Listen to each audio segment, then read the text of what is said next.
Welcome again. Now we're going to be having an interview with Greg in Tampa. We're going to be talking about recovery and all the other wonderful aspects of it. Welcome again to another episode of the 1% in Recovery podcast, where we encourage you to laugh every day. Work hard in recovery, work hard in your relationships, work hard in your job, business, school, whatever it is, work hard. And also to love unconditionally. Put much more love out there in the universe and watch much more love return. Now, we encourage you to go to the website, lifeiswonderful.love, Love. Download the free, I repeat, the free Recovery Growth Scorecard. It's a scorecard where you can take daily action to start healing, to get the natural dopamine, natural oxytocin, endorphin, serotonin. Most of the items on the list are free. So that is how most people want to start recovery. Then that's how you should do it. Just start moving forward, start changing the neuroplasticity in your brain. Now, help me welcome Greg. How are you feeling today, Greg? Man, I feel outstanding, Hugo. Thank you so much for having me. I appreciate it.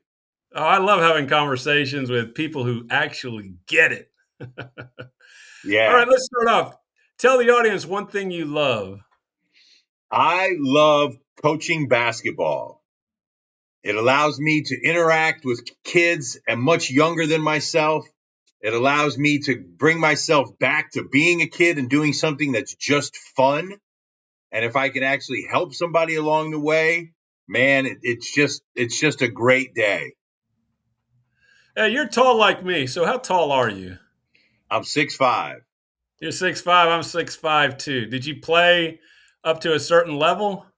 Yeah, I played college. I played some pro, and I actually still play today. I played a couple years ago on Team USA 50 and over in the World Championships in Finland. Oh, excellent. How'd you guys do? We finished fourth. We didn't get a medal. Um, but in our defense, it was guys from America who most of us had never played together, and we were playing against, like, Italy beat us, right? And these guys have been playing together since they were 18, since they played in the Olympics. Then they played pro ball together. And so anyway, but it was an unbelievable experience. And I was just glad to be able to do it. No, yeah, I've noticed that. I participated in I don't know if you've ever heard of the Huntsman Senior Games out in St. George, Utah. And I've been into those over 50 because I'm 59. And thoroughly enjoy it. And I played with guys that I've played with before. We won like a 3-on-3 championship in Salt Lake when we were 30. We went to nationals out in Boulder. We came in like you fourth. It's something weird to end up fourth. They did actually have fourth place T-shirts, which was a little different because we thought we didn't even get a medal or a T-shirt, not except for the entry one. But we did have one that said national tournament fourth place, which was kind of cool. Did you have a specific shot? Did you have like a hook shot, a corner shot? Do you have everyone's got to go to like their money shot? My go-to is a crossover step back 3-pointer. Oh, okay. You got some range. You're like almost like you're ahead of your time. Yes, I still hold quite a few records for 3-point shooting. I hit 13 in an NBA Pro-Am game one time, and that was a record for a while. But yeah, I'm a sniper, man. They bring me strictly to shoot Wait, from the corner, from the side, from where? from the wing. From the wing. All right. Yeah. And where'd you play? Last question on this. Where'd you play ball at college? I played at UNCG, North Carolina, Greensboro. Okay, I had a buddy who played there. Was it at Charlotte? It's one of those. I think it was Greensboro, but Yeah. excellent. Well, let's get into the questions. So everyone wants to hear about recovery. What I like about your show, and you can actually see it on Greg's shirt, Sober Shenanigans, and it'll be in the show notes. So you'll be able to tap in, go listen to his show. He's got an excellent show. He's got his buddy. It's a tandem. Him and Primo, they do this show. I would encourage people. They have a bunch of guests. But when I was listening to your show, I noticed that you like to use humor. You're like me. You're witty. you're smart, you're sharp, you're quick. Tell the audience how important humor is in recovery. I think humor might be the most important thing because we learn not to take ourselves so seriously. And if when I first came into rehab, I first came into recovery, I was in these meetings and I would notice that these people with tragic stories could bring them back up and actually laugh about them. And I said to myself, what are these people laughing at? This is like it was the worst day of my life. I was at the bottom. And I'm like, these people are in this room laughing. Well, fast forward 3 months later, I'm right there with them because, if I feel like if you can't laugh at some of the things you did, you're harboring a resentment and you're harboring something on your conscience that you may not be able to get rid of. We ought not take ourselves too seriously. So humor, which I was lucky to grow up in a funny family. My father was very funny. My mother was funny. My kids are funny. My wife is funny. I just think a sense of humor might be the top personality trait to have to make it through life, especially with all the baggage that you could keep if you're going through recovery because of some of the damage maybe you did to yourself or to your family or to your job or to whatever. If you can't shake that, find a way to laugh at some of the things that you did, I think you're going to carry something you can't get rid of. I agree. I mean, it's when I had my mother had this poem in her kitchen. I said it was take time, and one of the things is take time to laugh. It is the music of the soul. Nice. You Yeah. know, and to me is yeah, because I mean I remember the first time I got thrown in jail. It was for public urination. Now the year that I got out was near Christmas. I had to listen to my brother and my cousin call me the urinator, and it would just get me so irritated. I was just like, now I can laugh at it because most people get thrown in jail, especially like us alcoholics, for DWI or DUI. No, I got a DU, Yeah. you're a drunken urination, man. It's like, but you just got to laugh at it because otherwise, in most sexual stories, there's humor in sexual. Most money stories, whether you made a lot of money or you lost a lot of money, there's humor in it because then you realize you weren't that lucky and you weren't that dumb, Yeah. but somehow the circumstances made you this fortune or just push you to the brink where you were in the why is my bank account negative? Yeah, and I think that I'm 55, so I'm in the same generation you're in, and I think we were really lucky to have just a slew of funny movies to grow up with and funny shows to grow up with that you can just drop a quote or drop something, fat guy in a little coat or anything that can make someone else that thinks like us laugh really quickly. And I think the attribute of being able to do that is something that is valuable. And I don't think too much about it. Like I don't want to be funny to try to seem like I'm funny. I just like to live life. I found Right. joy in life again. I always find it's good to have a humor partner. Like there's one guy from high school, we played football together, and we can just laugh. Yeah. I remember one time he called me. I was dating this woman. He goes, "How are you?" And so and so, and I just start laughing. He knew that there was going to be some story. We laughed for like 3 minutes straight before I even said a word. And I Yeah. think it's important. And like you said, I like people that come from like our generation because I can drop, even though I quote like a lot of Seinfeld, which is '90s stuff. But I go back to the Arthur, Caddyshack, Stripes, Blues Brothers, all those that were just airplane, all of those were just classic, And And the like for first ours, I picked the wrong week to stop drinking. Now I think I picked the right week to stop drinking. Man, the first 20 minutes of Arthur is some of the funniest stuff you will ever see or ever hear. And of course, he's drunk the whole first 20 minutes. Right. And I guess I find it even funnier laughing at a drunk because I can I remember those days myself. But yeah, those are the ones you just mentioned are some clips that I actually put in our show because they're hilarious. They're Right. they're just in my opinion. some of the funniest stuff ever written. We're lucky that we got it. I think today's culture is almost too PC, like they're scared to be funny anymore because you don't want to offend anybody, which sucks for them. Because Right. some of our best humor is offending somebody, but people had a sense of humor. You If you just right, and I was watching some old clips. If you watch what they were putting on network TV, All in the Family, Sanford and Son, yeah, yeah, they had no. It was almost like there was no filter. I mean, yeah, they were straight out, they were. calling people this and that. You're like, if you said that now, and people are like, well, I don't know if that's, but it. As I say, you got to laugh at who you are. But yeah, Yeah. just so the audience knows, Greg's got 3.5 years. He's been doing a lot here. He's got a podcast, obviously, all in. And I always tell people, you got to go all into recovery. Because, like, to me, one of the things that, a lot of people know my story 3 years not drinking before I stopped gambling. But so if you're in another addiction, you really aren't getting much better. The only thing I didn't have is I had no alcohol in my system for 3 years, which was beneficial, which I say that was a plus. But like they say, half measures avail us nothing, and that really hit home. But going to that, it leads us into question two. Question two, you have a podcast, you listen to a lot of stories. I'm a firm believer. If we go back to the beginning part of the big book, and it talks about we want a freedom from alcoholism and really this freedom from obsession. To me, is you have to own your story. Tell the audience how important it is for each and every person to own all of it, legal stuff, sexual, family, childhood, bullying, whatever it is. How important is that?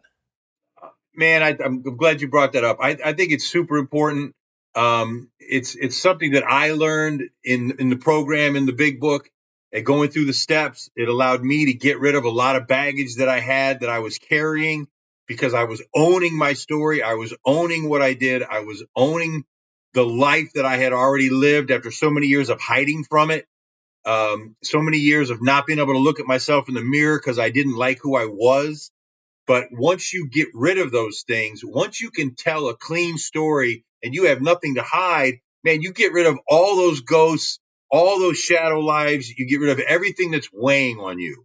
So on our show, we love to have people come in and first of all, we'll say you can tell your story if you'd like, or we could just talk about whatever. And almost every time they get into their story, and man, I try to listen as hard as I can. Hugo, I've been in sales and in business my whole life. And the only real way to be successful in that is to be a good listener. Mm-hmm. So I've got some decent listening capabilities, and what I try to do is when they're talking, they're telling their story, I'm totally undivided attention to them, so that they can be comfortable in it and they can just let it go. And as they're talking, I might think of a little kernel in the back, and I'm like, oh, they mentioned this. I'm going to ask about this when they stop and maybe go back to this point. And so I value and treasure anyone else in recovery story, because what I found out after, the first time you show up in one of these rooms, you're like, I don't belong here. These people aren't like me. I'm better than them or whatever, until they open their mouth and they tell the exact story that you got. So what it did is it made me start paying attention to people, no matter how they look or their background, because I always had something in common with them. And as we go through recovery with each other, helping each other, we have that in common, if nothing else. So what's the least I can do to help someone and be of service to them is to listen to them. So if I'm an active listener and I'm actually communicating with them, I'm trying to ask them questions to help maybe unburden themselves. There are people on our show that will tell a story. They say, well, I haven't told this story in years, or I forgot about this, or whatever. And then it's a great story. So what we're trying to do is, our big thing is, there's Yana meetings everywhere. You are not alone. That is a big thing on our show too. You're not alone, because people think they're alone when they're out here in recovery world. I have my current director who I work with at my job. He came to me about 2 weeks ago and said, hey man, I just want to let you know, my brother's going into recovery. What can I do to help him? And I said, just let him know he's not alone, that you have his back, and that he's going to meet people in recovery that are just like him, that have his same story, and he is not alone. Because what I think keeps people out of the rooms and out of recovery and out of wanting to better themselves and stop drinking is they think they're special, that their problem is unique. So they stay in their house and they keep drinking because they can't think no one will relate to me. No one knows that I'm drinking a bottle a day. No one knows that I'm having to wake up at 4 a.m. and drink again to go back to sleep. Well, let me tell you, we all know about that. You're not alone. Come here, tell us your story. Let us help you. Let us tell you your story back. It's just like anyone who comes on our show, we're like a mini sponsor. You tell us what you're dealing with and what your story is. We're going to relate, tell you how we kind of relate to that, let you know you're not alone. Because a lot of our listeners, we have them put their sobriety date on Facebook. And some of them are 15 days sober. Some of them are 30 days sober. So those are the ones that we really want to let them know. We're listening. People are listening. People do care about you. So, being an active listener, listening to a good story, I think it goes right hand in hand with humor, because they might say something in their story that they think is tragic, and I might actually giggle at it, which might actually break their defense down a little bit. And then they can think, you know what? That is ridiculous that I did that. The fact that I pulled my car over and got naked in a parking lot, which is a story my guy Primo tells all the time, it's mortifying when you think that everyone cares about what you're doing, but it's hilarious when you realize no one gives a shit because everybody's doing their own thing too. So yes, I think story is important. Everyone having their own and feeling that they can tell it and that it's embraceable. And of course, adding humor anywhere you can. I'm all about helping my fellow man because I spent so many years, Hugo, selfish, imbibing, slothy, just a human that was very selfish and self-centered and narcissistic. And that was no way to live. So I try to live opposite these days. I got you. All right. Let's go to question number 3. Recovery is about 24 hours. And I always say is you got part of actually getting into recovery is I could finally be present. I always tell this story. Like the last year I was gambling. I'd wake up in the morning and the first thing that would get me going, because it got me high, was looking at the sports lines as a sports bettor. So I would be at work, I would work in, my own business, but I would be thinking about gambling. And I'm thinking, what am I going to bet tonight? Then I gamble. Then I place the bet. I'm watching the games, and I said, well, I'm getting bored. It'd be good to have some sex. I'll call up my girlfriend. I'll come over.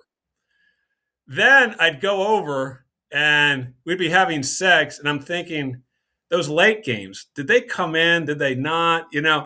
I could never stay in the moment. My mind was always racing. And I find it sad that a lot of us addicts really have those two things in common. One is that we can't stay in the moment, and we truly are lonely people. Yeah. Until we kind of get out of it. So tell the audience how important it is to just live for today, these 24 hours, and why that slogan really is important, and it has one of the more important meanings. Yeah, I agree. I think that living in one day at a time, 24 hours at a time, takes a lot of pressure off of the person who's trying to recover, because you're not worried about what's coming. You're not future tripping. You're not trying to get to something. I believe that when you're in your addiction, just like what you described, we couldn't stop thinking about other things, and we couldn't stop rushing to do things because we were trying to get to the next buzz, no matter what it was. You were in the middle of having sex. You couldn't wait to get back and check the lines just because that was your addiction pulling you to the next thing.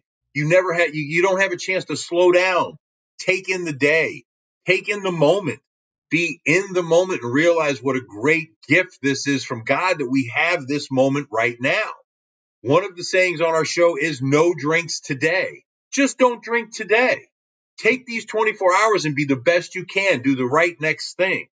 You know, I mentioned a lot of times that when I was in my addiction, I would never commit to anything because I knew I wasn't going to show up. I knew I was going to start drinking at 2, be wasted by 5, and if you wanted me to do something around 6, I was done. I wasn't going to show up, so I never committed to anything.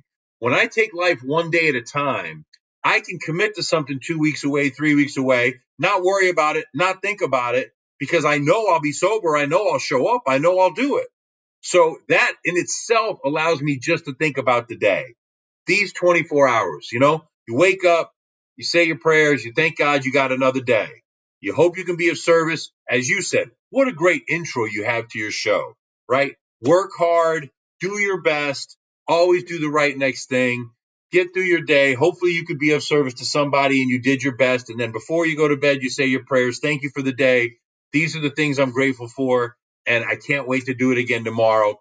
Thank you, Lord, for letting me have this. And I think that if you can just think 24 hours at a time, especially early in recovery, it makes it just a little bit easier because you're not thinking about, man, it's Wednesday. On Fridays, I usually start drinking at 2. I always say when I go to my grateful meeting on Friday, I say, I'm grateful. I don't have to plan the day around my blackout because I planned every Friday around my blackout. I knew when I was going to start drinking, when I was going to black out, and when I had to be home or have a ride because I was going to forget. And thinking 24 hours at a time, I don't worry about anything else.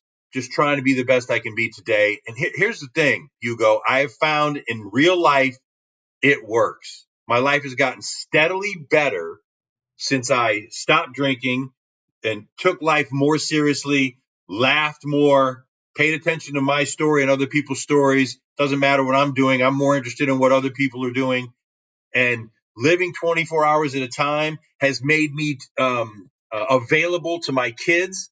I'll tell you a quick story. Christmas Eve, my daughter's in town from the New Jersey, Philadelphia area. Her fiance's up there at the big Air Force base, McGuire Dix. She comes in town. She lands. She has a tire blowout on the interstate at 11:45 midnight on Christmas Eve. Now, I go get her. Every other year, I would have been wasted and I couldn't have went and helped my daughter. Now, the whole time driving to get her and the whole time driving home, I'm thanking God for my sobriety because it allowed me to be there when she really needed me. Mm-hmm. Years past, I wouldn't have been there. And I'm taking 24 hours at a time, no drinks today. Something might happen today. I might get a call. Who knows from who that might need help between now and midnight or now in the morning. Well, because I've taken this 24 hours focusing on not drinking, being the best I could be, I could help them today. I could still go do something if I had to. Years past, I couldn't do that. And, it took my kids a while to start trusting me because I'd quit a handful of times. And they're like, sure, you're going to quit this time, Dad. Sure. Well, it probably took 6-7 months before they took me seriously. Right. And now they rightfully know. So, though, but rightfully so. Rightfully the evidence so. was there that you would fail. The evidence was hard that I was going to go back. No doubt about it. No doubt about it. But, now they know I'm there for them. My wife knows I'm there. Everything is better in my life because I'm not drinking, no drugs, doing the right thing, just living the right way, 24 hours at a time. No drinks today. And I also say there's two other things which you were alluding to. Number one, you start to attract healthier people to your life. And number two, the relationships that you had that had been fractured at whatever level, they start to heal and you beget much more intimate relationships. And then you get more out of life because then I could finally experience, oh, this is what love feels like. Oh, from both from love, just like love from family. But also, I didn't realize until I stopped gambling, I probably never made love to a woman. I had sex. Yeah. Because I could never be in my feelings. How can you make love to somebody if you don't even have a clue? If I'm depressed, I'm angry, whatever, all the other, I go, so, and then just even having really solid relationships with males and females, Yeah. and No, just be I honest. agree with that. Because what we say is once you get sober, you feel your feels, Right. right? Your feelings are right there. And I agree with you. My relationship with my wife has been great since we've been together 30 years. So we've been through every kind of stage, but the last stage has been fantastic because I'm totally there. I'm present and I Right. can feel my feels. You mentioned something earlier about you have a friend that you can just laugh with. I recently reconnected with my buddy from fourth grade that we just laughed. And he said to me on the phone yesterday's the first time I talked to him in 4 years. He said to me, I told him I quit drinking all this stuff. He goes, you know what, Stoff? He said, last time I talked to you, it was 3 PM. You sounded wasted and you were mad. He said, and I was like, you were no fun to talk to. You're not the kid. You're not the guy that I laughed with for 30 years. But I talked to him 2 days ago, yesterday, and I called him on my way home from work today. Now I'm talking to him every day and just getting him on the phone. We start laughing. His laugh and him being on the other line makes me laugh. It's a great life. It's just, and you're 100% right also about healthier people in my life. The relationships that I've lost, I'm not even going to say lost because they weren't really great relationships because once I stopped drinking, they stopped calling me. I just say those relationships just ended. They just ended. Yeah, They and just that's good. ended. That's okay, and it's Yeah. okay. Yeah. And the ones I got now, the new people that have come in my life in the last 3 years, fantastic. The ones I've held on to, fantastic. One of the best things I did was I reached out to two guys that I had fractured relationships with. One was one of my best friends. The other one was an old business partner. And I was holding these resentments. And of course, in my alcoholic mind, it was their fault. I never took responsibility for what part of their relationship broke was my fault. So I reached out to these guys when I was doing my steps, and both of them told me they love me, and I got relationships with them again, and it's just fantastic. And I would have never done that had I not gotten sober and been in recovery. Just wouldn't have happened. I couldn't get out of my own way, and now I'm out of my own way, and life is just fantastic. And I can laugh again. I mean, I think the last 2 years of my addiction, there was nothing funny. Everything was tragic, and everything was someone else's fault, and it was just another reason to drink more or do more drugs. Or I'm really glad I did not have a gambling issue because I do have friends that do, and I could have done it too, but I never enjoyed losing money. No one does. The object was hopefully to win. We just didn't realize the odds were so far against us. Yes, yes. It took me a couple trips to Vegas to figure out the old saying, they don't build these buildings from winners. And I'll do the occasional poker game with buddies. Like if we were to play poker, I don't mind losing a couple bucks to my friends, but I hate losing to strangers. It's just too hard to make it. I get you. All right, so let everybody know that all the different links, whether it's websites or Facebooks, I'm going to put them into both. Obviously, you're going to have everything here from Life is Wonderful, the 1%, but you're going to add everything there from Sober Shenanigans so you can get in touch, listen to Greg and Primo's show. And Yep. so as we finish, since we talked about you want to have either finish with a quote from that you've heard in the rooms, or do you want to say something like from a funny movie? I'm going to let you choose. You can take it for however you want it, a movie or something recovery wise. One of my favorite quotes is from the movie Tommy Boy. At the end, when he saves the company, and he goes, "You guys are all like family. Tommy, you remember when we burned ants as a kid? Steve, hell, I lost my virginity to your daughter. Dave, you were there." That always makes me laugh. I was hosting a roast one time and I did that. That cracks me up. I love the funny movies. So yeah, we have a podcast called Sober Shenanigans. We have a website called sobershenanigans.net. It's Primo's 34 years sober. I'm 3.5 years sober. So it's two different angles on sobriety and recovery. He is a black belt in the book. I am more of a do it the way you got to do it. Just no drinks today. Good luck in recovery. And we're here if you need us. We do try to be funny. We do think it's funny the way we bounce it off each other. And anybody who, if you think you're alone, tune in because we're there to help. There to the hair. And you might even hear my voice on that podcast here shortly. Yeah. We got to get a date to bring you on for sure, Hugo. All right. With that, we're going to conclude this episode of the 1% in Recovery.